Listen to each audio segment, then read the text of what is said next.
टाकलेली आहे। माझ्या मुलींचं मी मनापासून स्वागत करतो। अनेक वर्ष सरकारमध्ये काम करणारा, कधी विरोधी पक्षामध्ये काम करणारा मी एक कार्यकर्ता आहे। आज राज्याचा सर्वांगीण विकास व्हावा, जनतेचं भलं व्हावं, प्रश्न सुटावेत अशा प्रकारची भावना माझ्यासारख्या कार्यकर्त्याची आहे। मी सत्तेला आपापलेला कार्यकर्ता नाही, विकासाच्या करता काही निर्णय घेणारा मी कार्यकर्ता आहे। आणि त्याचा उल्लेख आज या भागामध्ये येण्याचं कारण काय की कळवण आणि सुरगाणा हा जो विधानसभा मतदारसंघ आहे मित्रांनो, तुम्हाला आश्चर्य वाटेल, 5 वर्षामध्ये आम्ही नितीनला निवडून द्या म्हणून आव्हान केलं, घड्याळाच्या चित्रावर शिक्का मारा म्हणून आव्हान केलं, तुम्ही प्रतिसाद दिला आणि त्या प्रतिसादाला आपण काहीतरी उतराई केली पाहिजे। हे ऋण कधी फिटू शकणार नाही, परंतु तिजोरीच्या चाव्या माझ्या हातामध्ये असल्यामुळं 2200 कोटी रुपयाचा निधी या 2 तालुक्यामध्ये गेल्या 5 वर्षामध्ये दिलाय। 2200 कोटी रुपये कशाला म्हणतात?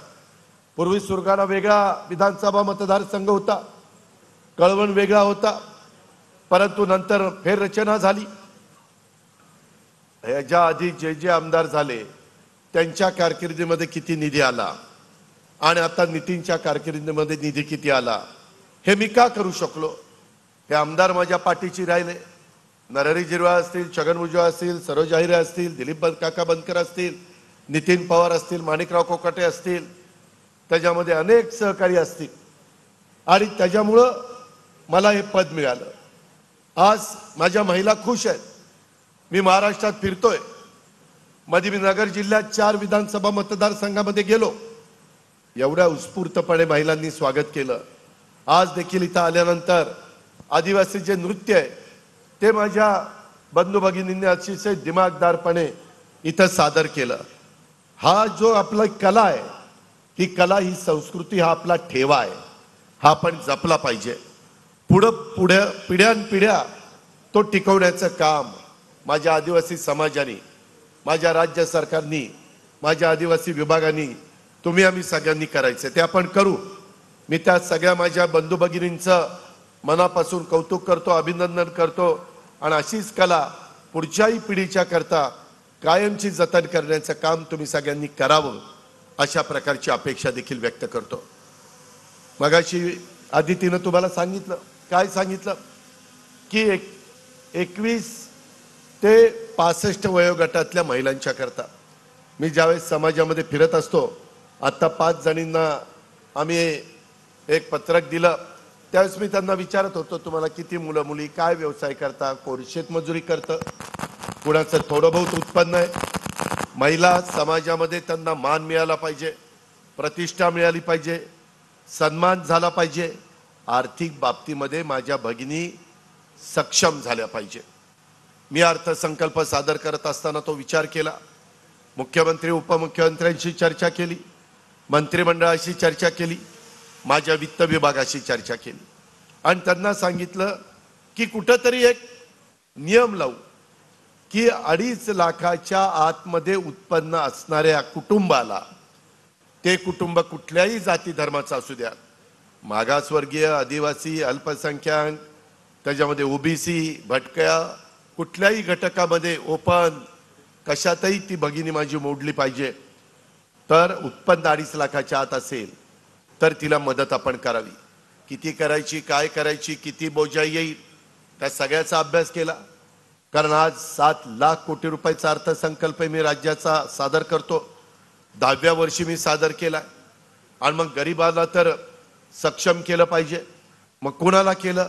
मोलमजुरी करणारी, कुठं खुरपणीला जाणारी, कुठं धुणी भांडणी करणारी शहरी भागात, कुठं झाडू पोतना करणारी शहरी भागामध्ये, कुठं त्या ठिकाणी काचा गोळा करणारी, कचरा गोळा करणारी, अशा प्रकारची आमची मायमाऊली, अशा प्रकारची आमची भगिनी, त्या घरामध्ये पुरुष माणसाला पैसे मिळतात, परंतु तिला काही तिच्या स्वतः करता, तिच्या कच्च्या बच्चा करता काही घ्यायचं म्हटलं तर तिच्या हातात पैसा नसतो। आम्ही जुलैपासून ही योजना सुरू केलेली आहे, त्याचं सगळं चाललेलं आहे, कागदपत्र गोळा करायचं काम। त्या ह्या तुमच्या कळवण सुरगाणामध्ये आपला नितीन पवार, तोच त्या छाननी कमिटीचा प्रमुख आहे, त्याच्यामध्ये कुठेही अन्याय होणार नाही, खबरदारी नितीननी बघायची आहे. ज्याच्याकडे पिवळं रेशन कार्ड आहे, भगवं रेशन कार्ड आहे आणि अंत्योदय योजनेतलं कार्ड आहे, त्या सगळ्या महिला याच्यामध्ये बसतात, ती सगळी कुटुंब याच्यामध्ये बसतात. त्याच्यावर तिथं काही अडचण येत नाही. पण बाकीच्या ठिकाणी देखील आपण ती सगळी तपासणी करतोय. महिलांनो, आया बहिणींनो, माय माऊलींनो, उद्याच्याला तुमचं जुलै महिना संपला, ऑगस्ट महिना सुरू झाला. ऑगस्टमध्ये देखील तुम्ही त्याच्यामध्ये पात्र ठरला तर तुम्हाला साधारण रक्षाबंधनाच्या जवळपास जुलैचे आणि ऑगस्टचे दोन्ही महिन्याचे 3,000 रुपये तुमच्या अकाउंटला डीबीटी मध्ये येणार आहे. डायरेक्ट तुमच्या अकाउंटला, नवऱ्याच्या हातात नाही, मुलाच्या हातात नाही, कुणाच्या हातात नाही, तुमचं अकाउंट बँकेमध्ये उघडलं जाणार आहे. त्याचं आम्ही सगळं कागदपत्र घेतोय आणि त्या अकाउंटला येणार. तुम्ही ठरवायचं की त्याचं काय करायचं, त्याचा नीट विनियोग करा. कारण आज तुम्हालाही वेगवेगळ्या गोष्टीच्या अडचणी असतात, त्याचा अनुभव आम्ही घेतलाय. मी ग्रामीण भागातनं काम करणारा, एका वाडीतनं काम करणारा कार्यकर्ता, तुमच्या सगळ्यांच्या आमदारांच्या पाठिंब्याच्या जोरावर आज राज्याचा उपमुख्यमंत्री म्हणून काम करत असलो तरी गोरगरिबांची सुखदुःख आम्हाला माहिती आहेत. आम्ही पण शेतकरी आहोत. त्यांच्या काय समस्या आहेत, काय अडचणी आहेत, काय वेदना आहेत, त्याकरता ही योजना तुमच्या करता आपण आणली, लाडकी बहीण योजना.